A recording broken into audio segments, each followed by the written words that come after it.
સુરતમાં ગરમીની શરૂઆત સાથે જ રોગચાળાએ માથું ચક્યું છે ત્યારે સુરતમાં બે બાળકોનું તાવ આવ્યા બાદ મોત નીપજતા સિવિલના ડોક્ટરો પાણીમાં ચોખ્ખાઈ રાખવા અને ખુલ્લો ખોરાક બાળકોને ન ખવડાવવા જણાવ્યું હતું. ગરમીની શરૂઆતમાં જ રોગચાળાએ માથું ચક્યું છે. સુરતની નવી સિવિલ હોસ્પિટલમાં ઝાડા ઉલટી અને તાવથી બે બાળકોના મોત નીપજ્યા છે. પાંદેસરા વિસ્તારના એક બાળકને મૃત હાલતમાં લવાયું હતું, જે પાંદેસરા વિસ્તારમાં પરિવાર સાથે રહેતું હતું અને બાળકનું તાવ આવ્યા બાદ મોત નીપજ્યું હતું, જ્યારે બીજું 3 મહિનાનું બાળક ઝાડા ઉલટીની સારવાર માટે લવાયું હતું.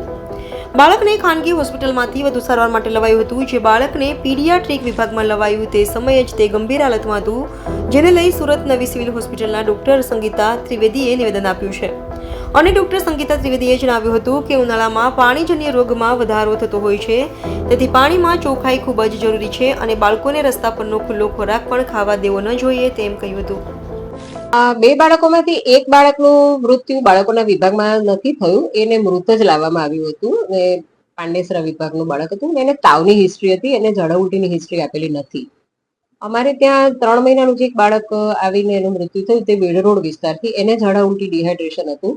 એને પ્રાઇવેટમાંથી થોડી સારવાર લીધેલી અને પછી અહીંયા આવ્યું ત્યારે જ એટલી ગંભીર અવસ્થામાં હતું કે એની સારવાર ચાલુ થાય એમના થોડી મિનિટોમાં થોડા વખતમાં જ એનું કમનસીબે મૃત્યુ થઈ ગયું.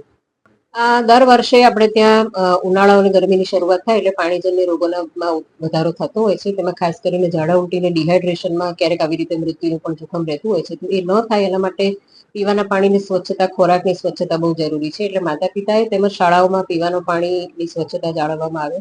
બહારનો ખુલ્લો માખીઓ બેસેલો લારીમાંથી ખોરાક ખાવાનું ટાળવું જોઈએ. તો એ રીતે થોડું ઝાડા ઉલટી નિવારી શકાય. અને જો ઝાડા ઉલટી થાય તો સમયસર એની સારવાર અને ખાસ કરીને ઓરલ રિહાઇડ્રેશન સોલ્યુશન ORS અથવા એ ઝડપથી ચાલુ થાય તો ડિહાઇડ્રેશનની માત્રા એટલી બધી ન વધી જાય. ગયા મહિનાની સરખામણીએ આ મહિનામાં કેટલું રોગચાળો વધી છે?